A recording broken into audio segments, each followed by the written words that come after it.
کب طبیبوں سے حکیموں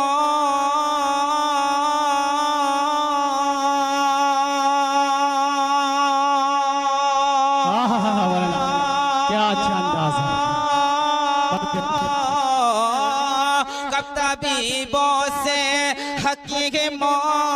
سے دوا مانگے گئے. ارے دل بیمار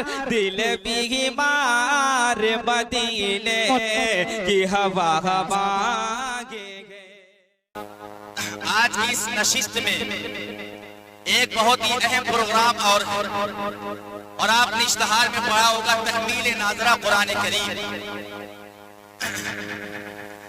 میں آپ کو یہ بھی بتا دوں کہ اس مسجد کے اندر ایک مکتب چلتا ہے اور ہمارے اسلاف اکابرین نے پورے ملک میں مکاتب کا جال بچھایا ہے تاکہ ان مکاتب کے ذریعے سے ہمارے بچوں کو اسلام کی بنیادی تعلیمات حاصل ہو سکے اور ہمارے بچے کامل مسلمان بن سکے, نبی کے غلام اور نبی کے تابعدار بن سکے. بحمد اللہ تعالی آج مکاتب اور مدارس کے اندر بچوں کو قرآن پڑھایا جاتا ہے, نبی کا فرمان پڑھایا جاتا ہے. آپ نے سنا ہوگا, دیکھا ہوگا, جب مکتب کا پروگرام ہوتا ہے, مدرسے کا پروگرام ہوتا ہے, ایک 10 سال کا بچہ کھڑا ہوتا ہے, فراز وضو سناتا ہے, فراز غسل سناتا ہے, نبی کے ابو کا نام سناتا ہے, نبی کی امی کا نام سناتا ہے. آج ہمارے بچوں کو مکاتب کے اندر, مدارس کے اندر, مکتب کے اندر, مدرسے کے اندر بھلا کر انہیں سیرت پڑھائی جاتی ہے, انہیں نماز سکھائی جاتی ہے, انہیں غسل سکھایا جاتا ہے, انہیں وضو سکھایا جاتا ہے. الحمدللہ پورے ہندوستان نہیں بلکہ پوری دنیا کے اندر مکاتب کا نظام قائم ہے. میں یہ بتانا چاہتا ہوں کہ آپ اپنے بیٹے کو جو پڑھانا چاہیں وہ پڑھائیں, جو بنانا چاہے وہ بنائیں, لیکن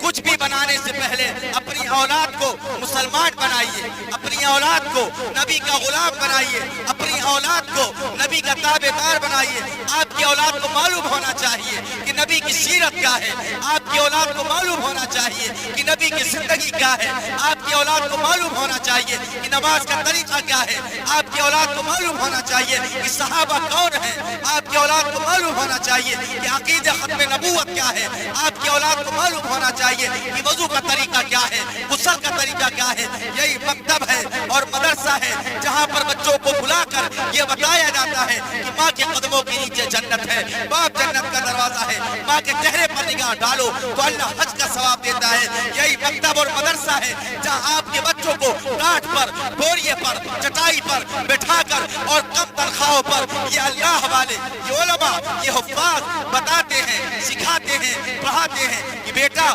وضو ایسے کرنا چاہیے, نماز ایسے پڑھنی چاہیے, غسل ایسے کرنا چاہیے, گھر میں ایسے داخل ہونا چاہیے, گھر والوں کے ساتھ معاملہ ایسے کرنا چاہیے. اس لیے میرے بھائیوں بزرگوں آپ سے درخواست ہے اور جہاں تک میری آواز آ رہی ہے وہاں تک ایک ایک مسلمان سے میں یہ درخواست کرتا ہوں کہ آپ اپنی اولاد کو جو بنانا چاہیں وہ بنائیں, ڈاکٹر بنائیں, انجینئر بنائیں, لیکچرار بنائیں, پروفیسر بنائیں, وکیل بنائیں, جج بنائیں, تاجر بنائیں, کاروباری بنائیں, جو بنانا ہے وہ بنائیے. لیکن تاجر بنانے سے پہلے اپنی اولاد کو نبی کا غلام بنائیے, ڈاکٹر بنانے سے پہلے اپنی اولاد کو نبی کا تابعدار بنائیے, انجینئر بنانے سے پہلے اپنی اولاد کو اللہ کے نبی صلی اللہ علیہ وسلم کا سچا پکا غلام بنائیے. مجھے ایک واقعہ یاد آ گیا, ایک ڈاکٹر صاحب کا انتقال ہوا, جب ان کا جنازہ تیار ہو گیا اور جنازے کی نماز پڑھانے کے لیے ایک عالم صاحب آئے. جب عالم صاحب نے جنازے کی نماز پڑھائی تو ڈاکٹر صاحب کے والد کا انتقال ہوا تھا. ڈاکٹر صاحب زار و قطار رونے لگے. اب محلے والے سمجھا رہے ہیں, رشتہ دار سمجھا رہے ہیں, خاندان والے سمجھا رہے ہیں, ارے ڈاکٹر صاحب آج آپ کے ابا چلے گئے, کل میں چلا جاؤں گا, پرسوں آپ چلے جائیں گے, آپ اتنا کیوں رو رہے ہیں؟ لیکن ڈاکٹر صاحب کا رونا بند نہیں ہو رہا ہے. لوگوں نے عالم صاحب سے کہا کہ مولانا اب آپ ہی انہیں سمجھائیں, ہم لوگ سمجھا کر تھک گئے, لیکن یہ رونا بند ہی نہیں کر رہے ہیں. عالم صاحب آئے اور انہوں نے قرآن و حدیث کی روشنی میں انہیں سمجھانا شروع کیا کہ بھائی موت تو برحق ہے، آج آپ کے والد صاحب چلے گئے، کل میں چلا جاؤں گا، پرسوں آپ چلے جائیں گے۔ ڈاکٹر صاحب نے جو بات کہی وہ بات مجھے آپ کو بتانی ہے، اور آپ کے ضمیر کو میں جھنجھوڑنا چاہتا ہوں، اور آپ کی غیرت کو میں جھنجھوڑنا چاہتا ہوں، تاکہ آپ اپنی ذمہ داری کو سمجھیں، آپ اپنی ذمہ داری کا احساس کریں۔ ڈاکٹر صاحب نے کہا مولانا میں اس لیے نہیں رو رہا ہوں کہ میرے ابا کا انتقال ہو گیا،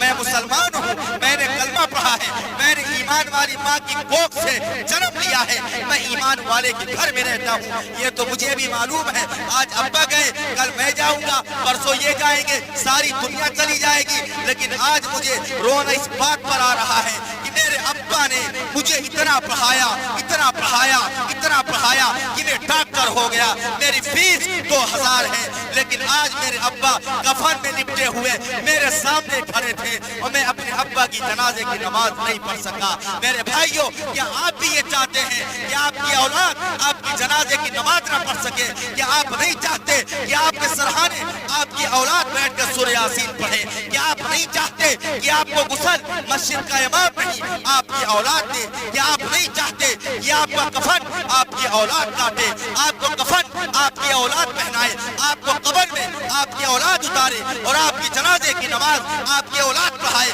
اور آپ کو قبر کے گڑھے میں ہو، اور آپ کی اولاد قرآن پڑھ پڑھ کر آپ کو اصال ثواب کرتی رہے؟ رب کعبہ کی قسم، اگر اولاد کو قرآن پڑھا کر جائیں گے، دیندار بنا کر جائیں گے، نمازی بنا کر جائیں گے، اللہ والا بنا کر جائیں گے، آپ تو قبر کے گڑھے میں ہوں گے، آپ کی اولاد کے ہر عمل کا ثواب اللہ آپ کو قبر کے اندر پہنچاتا ہے۔ ارادہ کرتے ہیں انشاءاللہ اپنے بچوں کو مکتب میں پڑھائیں گے، حافظ بنائیں گے، عالم بنائیں گے۔ اگر نہ حافظ عالم بنائیں گے تو کم از کم اسلام کی بنیادی تعلیم ضرور دلوائیں گے، حرام کا پتہ ہو جائے، حلال کا پتہ ہو جائے، نبی کے بارے میں جان جائے، صحابہ کے بارے میں جان جائے، نماز کے بارے میں جان جائے، روزے کے بارے میں جان جائے، حج اور زکوٰۃ کے بارے میں جان جائے۔ اتنی بنیادی تعلیم ہر مسلمان کے لیے حاصل کرنا، خواہ وہ مرد ہو عورت ہو، فرض کریں گے انشاءاللہ۔